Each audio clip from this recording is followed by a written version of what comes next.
அன்பார்ந்த தனுசு ராசி நேயர்களே, மே 31, 2026 முதல் ஜூன் 6, 2026 வரை உள்ள இந்த வாரத்தில் கிரகங்களின் அமைப்பு வாழ்க்கையில் பொறுப்புகளையும் சிந்தனை மாற்றங்களையும் உருவாக்குகிறது. சில விஷயங்களில் தாமதம் இருந்தாலும் பொறுமையுடனும் நிதானத்துடனும் செயல்பட்டால் நல்ல முன்னேற்றத்தை பெற முடியும்.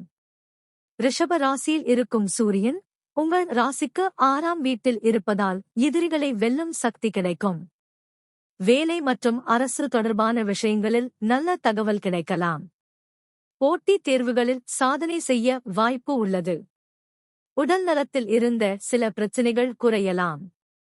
மேஷ ராசியில் இருக்கும் செவ்வாய் உங்கள் ராசிக்கு 5ஆம் வீட்டில் இருப்பதால் குழந்தைகள் மற்றும் காதல் தொடர்பான விஷயங்களில் கவனம் தேவை. மாணவர்கள் படிப்பில் கவனம் சிதறாமல் இருக்க வேண்டும். அதே நேரத்தில் தைரியமும் படைப்பாற்றலும் அதிகரிக்கும். கோபத்தை கட்டுப்படுத்துவது நல்லது. மிதுன ராசியில் இருக்கும் புதன் உங்கள் ராசிக்கு 7ஆம் வீட்டில் இருப்பதால் திருமணம் மற்றும் கூட்டுத் தொழில் விஷயங்களில் பேசும் வார்த்தைகளில் கவனம் அவசியம். புதிய ஒப்பந்தங்கள் மற்றும் தொழில் தொடர்புகள் உருவாகலாம். நிதானமாக முடிவெடுத்தால் நன்மை கிடைக்கும். மிதுன ராசியில் இருக்கும் சுக்கிரன் உங்கள் ராசிக்கு 7ஆம் வீட்டில் இருப்பதால் உறவுகளில் இனிமை அதிகரிக்கும். திருமண முயற்சிகளில் நல்ல தகவல் கிடைக்கலாம். வியாபார கூட்டாண்மைகள் மூலம் லாப வாய்ப்புகள் உருவாகும். சமூக மதிப்பும் உயரும். கடக ராசியில் இருக்கும் குரு உங்கள் ராசிக்கு 8ஆம் வீட்டில் இருப்பதால் வாழ்க்கையில் எதிர்பாராத மாற்றங்கள் உருவாகலாம். பண விஷயங்களில் கவனம் தேவை. ஆன்மீக சிந்தனை அதிகரிக்கும். பழைய பிரச்சினைகளில் இருந்து மெதுவாக விடுபடும் வாய்ப்பு கிடைக்கும். எந்த முடிவையும் அவசரமாக எடுக்காமல் இருப்பது நல்லது.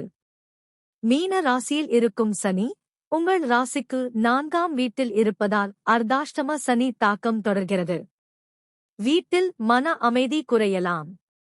தாயார் உடல் நலத்தில் கவனம் தேவை. சொத்து மற்றும் வாகன விஷயங்களில் நிதானம் அவசியம்.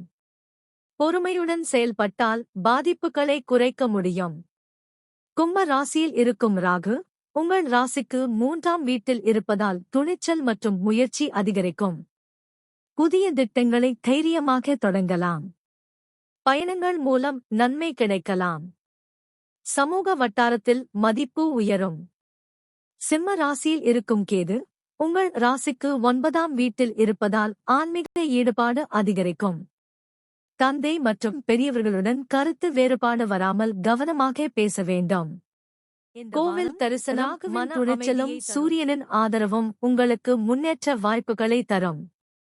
பொறுமையுடன் செயல்பட்டால் தடைகளை தாண்டி வெற்றி பெற முடியும். பரிகாரம்: வியாழக்கிழமையில் தட்சிணாமூர்த்தி மற்றும் சனிக்கிழமையில் ஆஞ்சநேயரை வழிபடுங்கள். மஞ்சள் மலர் சமர்ப்பித்து நெய் தீபம் ஏற்றுவது நன்மை தரும். ஓம் நமோ நாராயணாய மற்றும் ஓம் சனீஸ்வராய நம மந்திரங்களை ஜபிக்கலாம். உங்கள் கருத்துக்களை தவறாமல் கமெண்ட்ல பதிவு செய்யுங்கள். வீடியோ பிடித்திருந்தால் லைக், ஷேர், சப்ஸ்கிரைப் செய்ய மறக்காதீர்கள்.